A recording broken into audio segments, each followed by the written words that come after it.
Hi, this is Bobby with Grub Mud Concrete. Today we're working out in Brownsburg, Indiana on part 2 of this project. Part 1 was how we set these drains, brought the stone in, set the wire in, and basically did all the prep work. And this is part 2, how we pour and finish this patio. Guys, if you're watching this video, I need you guys to go ahead and hit that subscribe button, hit the like button, and leave a comment. If you guys do something different, let me know. If you don't like how we're doing something, let me know. That way I can change it, or I can at least think about how we're doing it, maybe a better way of doing it. I need that interaction with you guys to help grow this channel. So if you get a moment, please go ahead and do all 3 of those for me. Thanks. So we opted to Georgia buggy this in. You could see on this, a Georgia buggy can hold a lot of mud. It holds a half yard of concrete. We bring about a third a yard at a time in because we don't like to spill it. But yeah, so that's about a 4.5 to a 5 slump right there. It's about a 5 slump probably. That'll be some really strong concrete. We didn't put any retarder in this. It's a 4,000 stone, number 8 stone, with air, fiber, and wire mesh on the ground that we pull up when we pour it. So this is going to be a really strong work area / patio for the homeowner. The homeowner actually works with Chip Ganassi Racing. If you're from Indiana and you know about the Indianapolis 500, you've definitely heard of them before. So he works on race cars and stuff, and that's why he wanted this patio like this. It's kind of going to be more of a work area. But on this, we had to shovel the concrete over the drain and onto the other side because it's really hard to get the buggy turned in there. Plus, you don't want to turn it on the wire mesh. So it's kind of a little bit of extra work, but it turned out really nice. So if you can think about bringing in about a half yard at a time, it probably would be about just as fast as pumping it, to be honest with you. I've done them both, and by the time you have to move all the hoses and stuff, it's just about the same speed, really.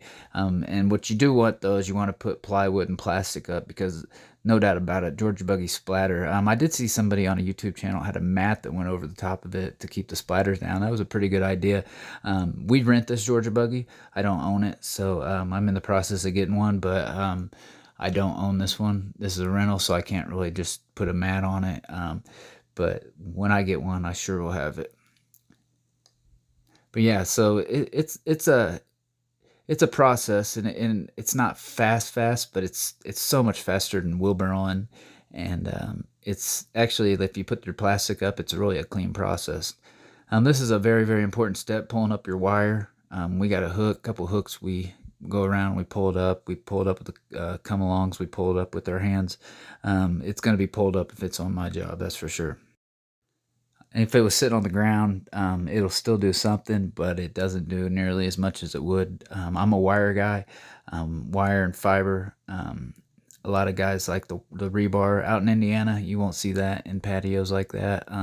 Although you will every once in a while. Here coming up, we got a patio where we're going to be using the fiberglass rebar for the first time. So if you guys have any tips or tricks about that fiberglass, go ahead and leave that comment in the comment section below.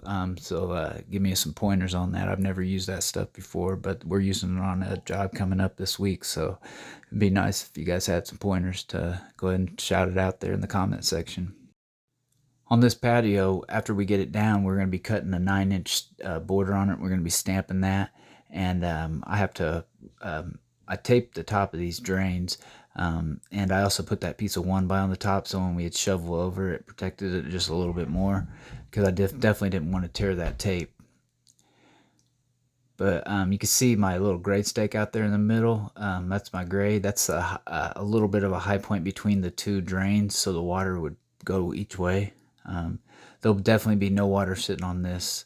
By the way I struck it off, I did all the striking off because in the screeding because I just wanted to make sure it was going to be right. Not to say my guys wouldn't have got it right, but when you want something done right, you do it yourself. That's for sure. But I just nothing against them. I'm sure they could have done it too, but I don't know. Just we kind of got a process. I usually am on the kick side where I'm kicking the mud or in the mud, and somebody else usually grabs the board from the outside. But Drew's definitely eager to learn how to strike off, and Justin is too. So I'm going to be teaching them how to kick mud here really soon. So that'll be a big help. Obviously, with me and some of the other guys that work here, that come in and help us pour big projects, we've struck off hundreds and hundreds of yards together. And you know, me and my dad, we've struck off a bunch together too. So we definitely get it right. I got a Vibra Strike, but you couldn't use it on something like this because there's too many different elevation changes. And we got lucky. This was all in the shade. I go ahead and strike it all off before I bull floated anything. The first part I bull float is actually out here in the sun, and that's right after I strike it off. So, but yeah, you want to keep your float nearby, because you're going to float. Your mud's going to always go towards your drain when you're striking it off. So you want to keep your float nearby so you can keep it floated really good. And when you pull over, you don't get mud all across your drain. You saw how Drew put that form in real quick. We had that cut and ready to go and marked where it was going to be, so we could just slap it in. You need to always be prepared when you're doing this type of stuff. Have some stakes nearby. Have everything you need there. That way you don't have any mishaps, because you can't really have any mishaps on concrete.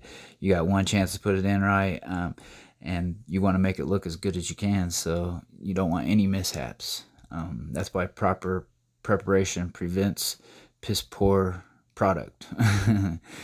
But it's definitely the truth.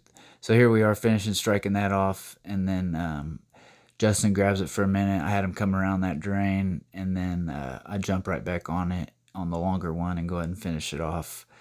We needed about a half a buggy more, so my dad's going to get that.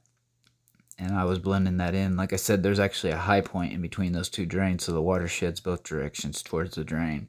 The customer, like I said, he cleans off a bunch of stuff on it, and he works on race cars and different things and mowers and all sorts of stuff. So he wanted more of a work area, but they wanted it to give it a decorative touch. So what we did was we stamped the borders. We did not permatique this one.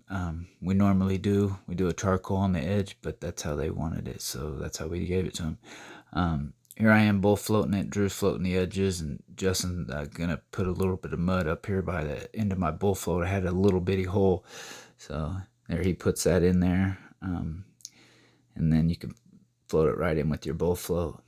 We actually I walked these drains. I walked out there with the edger and a float, and I edged all around these drains and made them look really, really sharp. Drew did some of the top one, but I went ahead and walked out on them. I knew my subgrade was really, really hard, and I put rebar stakes around it so they weren't going anywhere when I walked on it. And some guys don't edge them, but I think it looks better when you do, and it definitely doesn't chip as easy. I get the idea of they don't want water to go down there or hold water, but those drains aren't going to hold any water if you do them right. And I think the edge, putting the edge on it just makes it look so much nicer.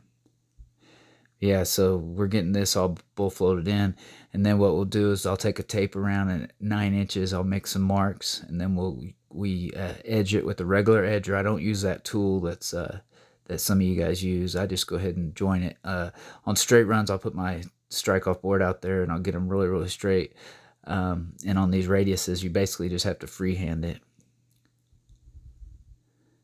But I do cross my corners. I think that makes them look good. But here's everything's floated off. I got to walk out on those drains. Drew's floating the outside. Then he'll run an edge on it. And like I said, we'll mark it at 9 inches. And we'll cut a joint all the way around. And then we'll end up stamping those borders, brooming the inside, sideways, of course.